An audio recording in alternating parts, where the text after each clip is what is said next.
For the man who's always felt like love is far away and it's something that he always has to work hard for, then he'll always be in a perpetual state of exhaustion. All right, second episode.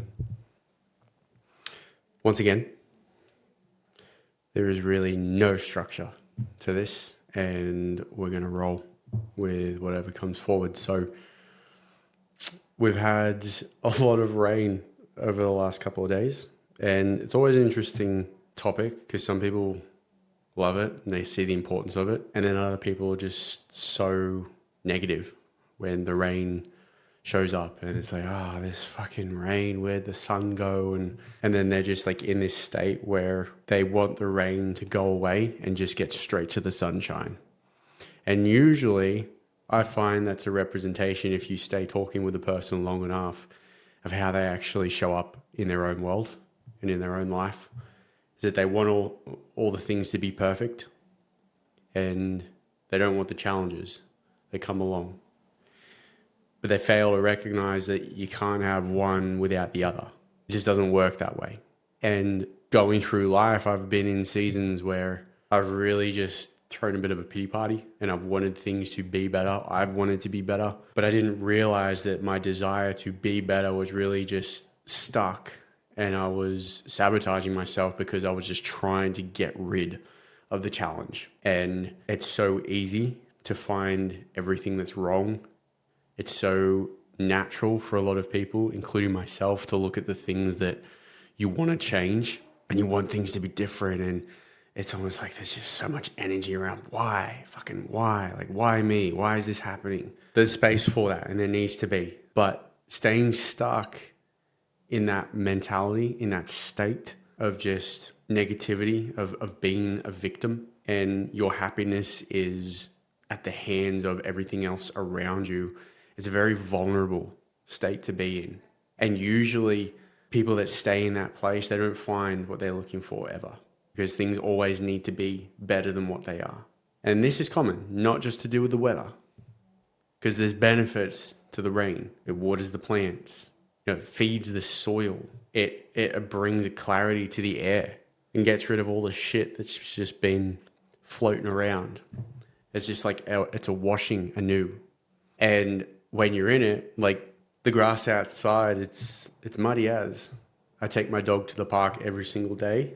He's a German Shepherd, so he doesn't really give a fuck whether it's raining or whether it's sunny. He just wants to go. Working dogs are awesome. But when I'm at the dog park, like, I am walking in mud up to my ankles. It's awesome. I don't really give a shit anymore.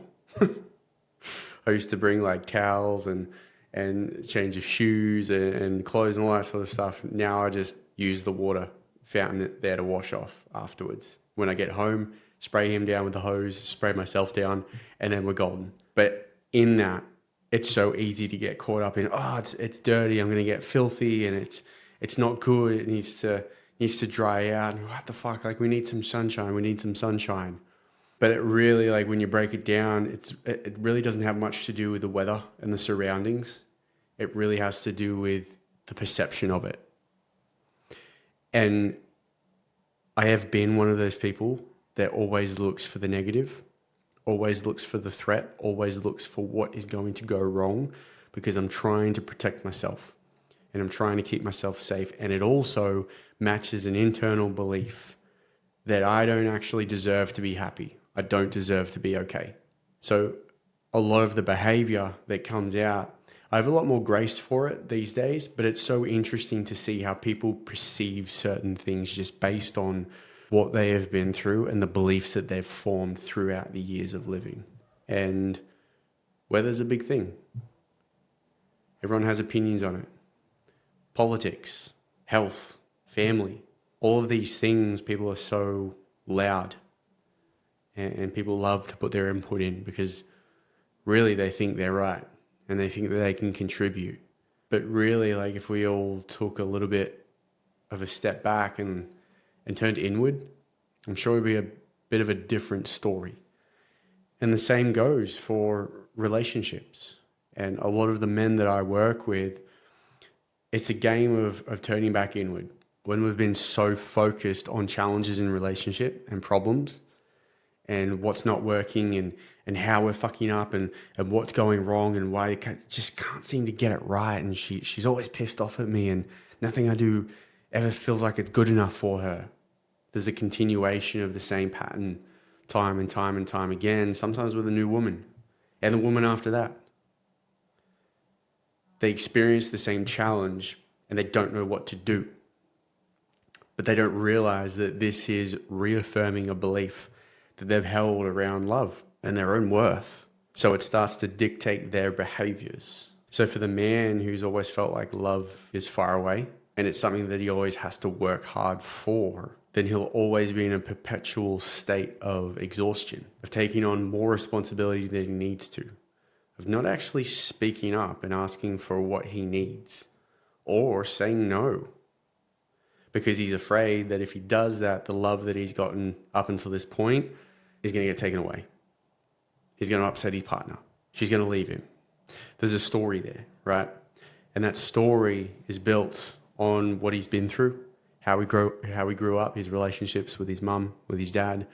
And over the years, like this pattern that's played out, he's gathered so much evidence around why this is true for him. So now he looks at relationship, he experiences relationship through this framework, and it sets the tone for how he shows up in life. And it's the same for all of us, and no matter what domain we're in, whether it's business, whether it's relationship, and oftentimes they're the same. Whether it's training, whether it's like sports, whether it's, hobbies or leisure activities, like all of the things that we do, it's because we want to do them in some form or fashion.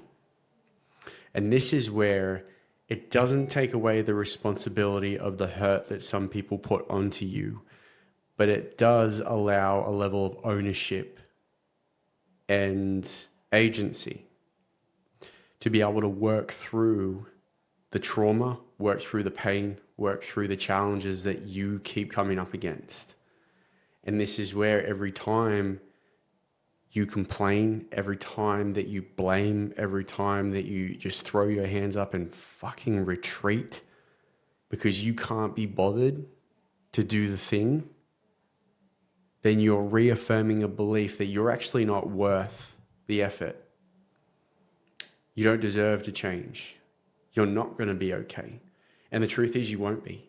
Because when we look at a lot of coaching and a lot of self-help and personal development, it's very much mindset orientated. So just change your mindset. It's like, thinking differently is not going to change your behavior around something. Because when you reach the point of overwhelm, when you reach full capacity of your ability to handle the stress and meet the challenge, maybe when you don't get enough sleep that night, your body is going to resort back to default mode. And that's what your nervous system will always do because it's familiar. So for the man who reads the books about how to show up in relationship, how to communicate more effectively with his woman, or how to set a boundary, or learning how to say no, he can do all the reading and maybe he might implement it. But on those days where he's just so tired and when he's not consciously thinking and he's not paying attention, he'll always return back to what's familiar to him. And this is where a lot of men get caught. I try and I try and I try and it's good for a time, but the behavior or what I do doesn't seem to stick. And this is common with a lot of men that I work with who have gone to therapy for years. They know what they're doing, but they don't know how to change it. That's a deeper work. That's nervous system training. This is looking at the beliefs, where they started. What did you go through that convinced you that you had to act or behave or not say something or be a certain way in relationship? And usually it's not the person you've been with before the one that you're with now. This goes back to your childhood. Your relationship with mum and dad set the tone for how you would show up. So as a conscious man today who's doing the thing, he's in relationship, he's running his business, he's fucking crushing, yet there's still parts of him that show up that throw him under the bus, that sabotage him, where he feels like he gets in his own way. It's because these parts of him that are unresolved. so to speak. He hasn't actually processed them. He hasn't felt the experience of what he went through because he disconnected from it. All those years ago, his body still remembers that and he's held on to that. And this is the difference between talking about your problems and actually feeling into them and learning how to move with what's coming up in the body and learning how to be in the moment of feeling that without collapsing, without falling apart. And this is where a lot of men can crush in business. They're leading their team so effectively. They are just on. It's so effective. The systems are running. Everything's smooth and they're just on fire. But when they get home, they fall to pieces. They're anxious. They're small. They're hiding. They cower away when their woman gets upset because there's still these parts of them that experience that with mum when they were a boy, that they don't actually know how to connect in with that. And they haven't done the work to properly feel that and move that through to let the nervous system stay in it with them, with their woman. And this is where it's like in one domain, they can crush, and in the other, they can really struggle. So this is just about identifying like what's taken place. Like, what have you been through? Like, these are the deeper questions. It's not just reading about attachment styles. It's not looking at your 5 love languages and how you show up in relationship and that's going to solve all your problems. This is real depth. This is real conversation. This is real acknowledgement of the pain that you've experienced and how it's actually influencing your behavior as a man. Like, to get underneath that, the top side challenge, usually the challenges we say are invitations to what's underneath. So accepting the invitation and getting underneath and learning how to process that to be able to bring it forward and communicate it as a man instead of running away from it, fucking hold it, be with it, be in it, enroll your woman in it, allow her in and hold what's going on. Like, that's huge. That's huge. But unfortunately, call it lack of education, lack of awareness. Maybe they haven't actually been exposed to the work around that. Sometimes they have, but a lot of people are so stuck just playing victim because they don't know what else to do. So down to the minute conversations that they would have on a daily basis of, how are you going? What sort of weather, what's the weather doing today? Like, complaining, victim, got to do this, got to do that. It's just, what are you going to do? And it's just like, oh, there's a real weight that they're holding on to, and it has nothing to do with the fucking rain. It has nothing to do with picking their kids up late from school because they got caught in traffic. It's underneath, it's reaffirming a belief and things they haven't processed in their body that's really weighing them down. And it's not like when you process things that you're not going to experience challenges or you're not going to feel the weight certain days. I often feel a lot more heavier emotions than I do the lighter ones. It takes real intention and a little bit of work for me to actually feel love and gratitude and peace in my life. I am so familiar with anger. I'm so familiar with shame. I'm familiar with sadness, with loneliness, with fear, with guilt. I have danced, I've bathed, I've swam in so many waters of all these heavy emotions for such a long time that it's almost like it feels like home. But it doesn't allow me to enjoy my life. There needs to be a balance between the two. Actually, fuck that.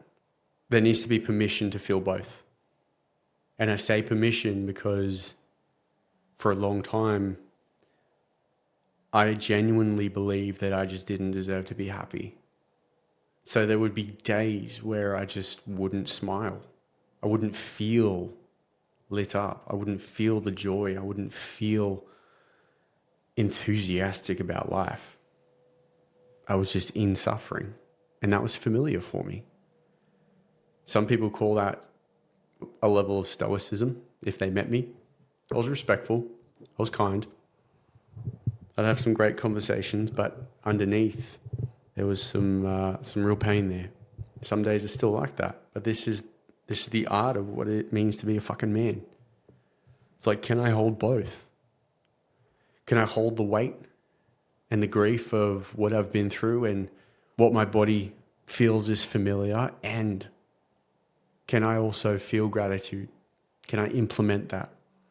Can I allow myself to actually have fun? The answer is yes, but it has to be intentional. And it has less to do with what happens around me. It has less to do with what people say, or, someone misses a sales call, or maybe I don't close a client. Like, it has less to do with that shit. And it has to do with the decision that I make around it. Because every time something happens where I immediately feel pissed off, I can trace that back to a belief that I formed at a young age. So in that, when it starts to rear its head and to show, now my interaction with it is like, oh, fucking hell, there it is. And then it's like, shut the fuck up, not today. And it's like you're redirecting a child in that way. It's like, all right, let's go, come on. Hey, that's enough. No more. Let's go. You have to treat yourself like a child sometimes. I think we get caught up in being so capable and so confident as men. And that's so true. Like in my life, I am very fucking competent. I don't really miss on a lot of things. In my area of expertise, I just don't fucking miss. And I'm proud of that. But there's some things that I actually need to hold a little bit more compassion around and be intentional with how I redirect my energy when things pop up. Because I'm so used to just hitting the mark every single day with training. Oh, that's my dog in the background. With training, with calls, with coaching, being able to nail the experience for the guys. Still, there's other pieces where I fall short. I miss things. I slip up in different ways. In that, it could be an absolute crash out. Because underneath, there's a belief that, oh, fuck, like I'm actually not worthy of the success that I've built. So I'm looking for evidence that I don't deserve it. Maybe there's other things that I'm not good enough.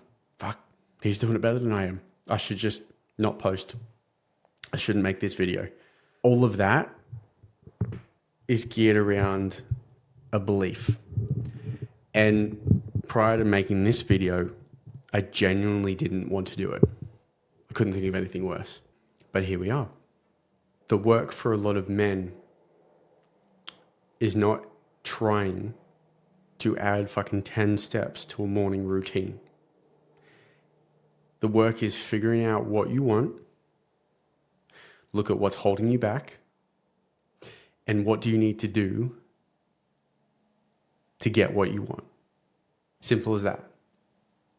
It's a simple process, but in that is all the beliefs, all the trauma, all your experiences, all your evidence, everything that you've been through that's convinced you that, I don't deserve this. Oh, no, I'm not going to be able to do that. Oh, it's not going to work. Because they've convinced themselves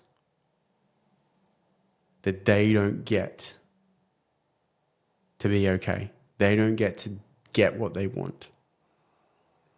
And the reality is most men don't even know what they want because they're so focused on looking after everyone around them. Call that stereotype, call it society, call it social norms. A lot of men don't speak up because a lot of people can't handle it. And this is something that I see in relationship quite often, is that if a man was to really bring most of the parts of himself online, it's gonna rock the boat. His woman may not be able to handle it, but he has been conditioned for years to believe that he has to settle the fuck down. He needs to hide. He needs to tame himself so he doesn't cause a ruckus. Now, this doesn't mean that he has to be disrespectful. Doesn't mean he can hurt people and get away with it. Doesn't mean he gets to do whatever the fuck he wants and be really impulsive and turn over his whole life just out of a curiosity that he wants to follow. That's not what we're saying.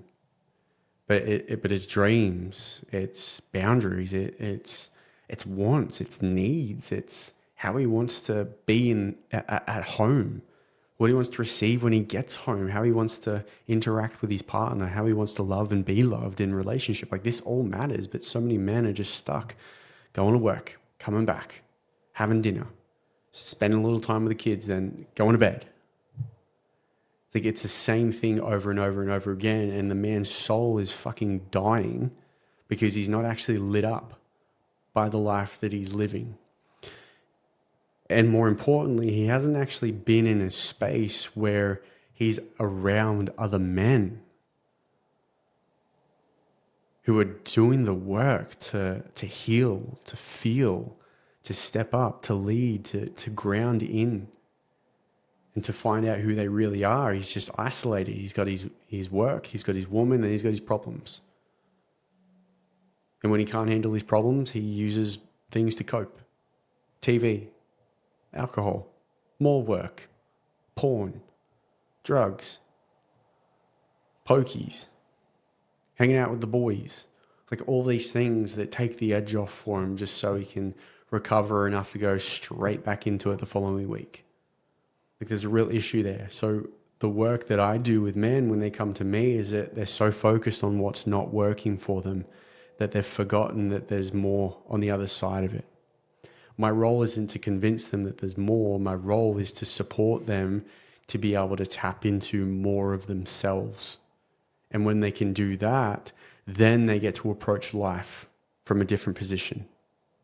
So it has less to do with, oh, you want more? Here's 10 different opportunities. Go and pick one. Oh, you want to make more money? Oh, go get this job. It will give you more. None of that means shit if they don't actually believe in themselves and they haven't connected in with who they are and what they're here to do and what they want. It's an internal game, going inward. Because coming back to the original point that I started the video with, it's an inner journey. And from there, everything plays out.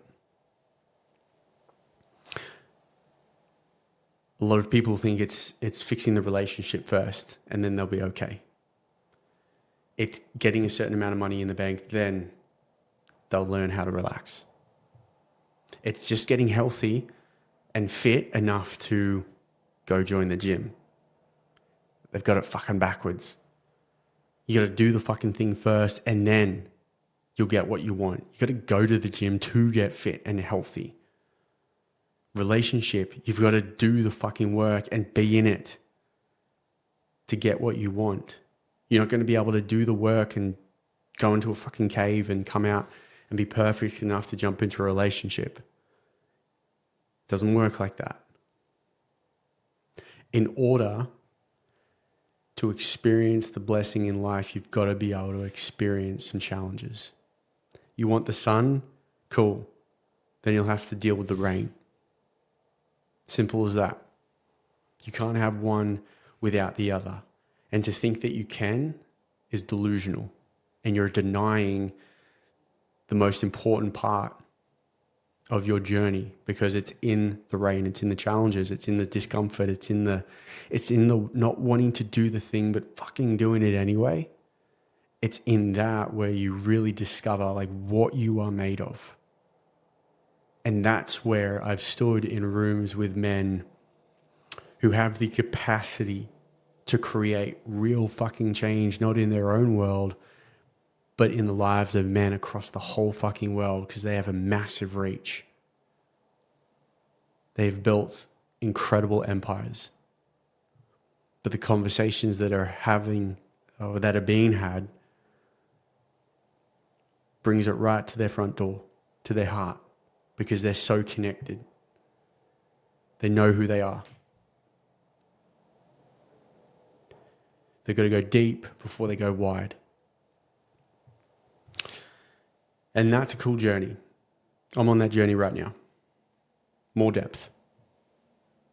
So I guess the question isn't necessarily in what can I learn from this?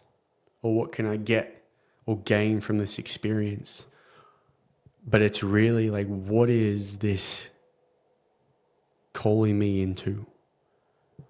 What is this inviting in me? Maybe your woman's upset. Maybe your boss is being a dickhead. Maybe you get an injury. Maybe the race that you signed up for got cancelled. It's like, cool, I'm pissed, I'm frustrated, I'm sad, I'm feeling angry, I'm fucking done, I'm over it, I'm exhausted, I can't keep doing this shit, fucking hell, yada, yada, yada, yada. Great, cool, man. What's it inviting you? What the fuck do you want here? What's underneath the challenge? Don't collapse, don't fold, don't throw your hands up in retreat, don't go fucking scroll on your phone. Don't go chat with your side piece, have the fucking conversation. Like, what is this inviting you into? If you can be with that and have that experience and perspective around the challenges, it doesn't have to be all of them, but just noting, like, where's the invitation? What's it calling for me? Like, is it patience? Did you ask for the ability to be calmer? Is that something that you desire? Cool. Well, now you're stuck in traffic and you're going to have to fucking deal unless you want to go straight up the curb and scratch your car and all the other cars in front of you.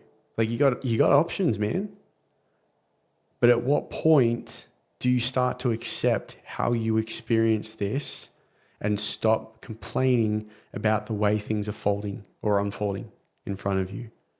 Like, this is where responsibility and ownership as a man really comes into it. And the work cannot start, and you will not be able to find out who you really are if you do not take ownership for your life. And more importantly, if you do not take ownership for your behavior and what you've brought to the table.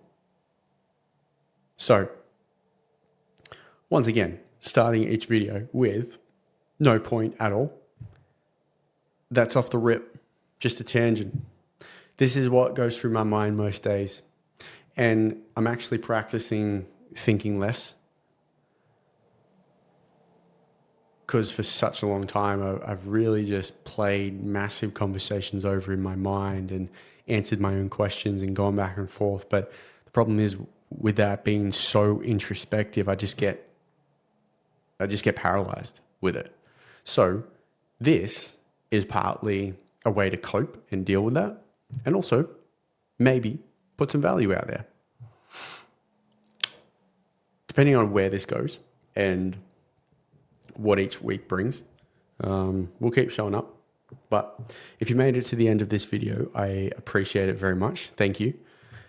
It's a weird thing.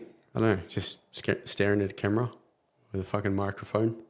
Part of me is like, who the fuck do you think you are? And who the fuck would listen to you? And then the other part is, well, based on my experience, I've also been the person watching someone on a microphone for hours and hours a day. So it's like, cool. If it's valuable to me, then it's probably going to be valuable to someone else. So if it is, thanks for being here. Appreciate the fuck out of you. And if there is anything that you would like me to speak into, just give me a topic and I'll just go off the rip. It's generally how I work best, which pisses a lot of people off. But for me, it's not really the time to get a full-on script and draw up everything on the laptop to figure out how I want to structure the conversation. I just get lost in that. So I would rather go too broad and then narrow it as I go than be stuck in all the mire of details and all the little micro details there. So anyway, I'll leave all my socials on this video as well. If you want to connect with me on there, please do. Also leave some comments if it resonated with you with anything that I said. And I'd love some feedback on this. I don't really get my feelings hurt, to be honest. Maybe that's because I genuinely don't give a fuck. Maybe it's because there's a part of me that just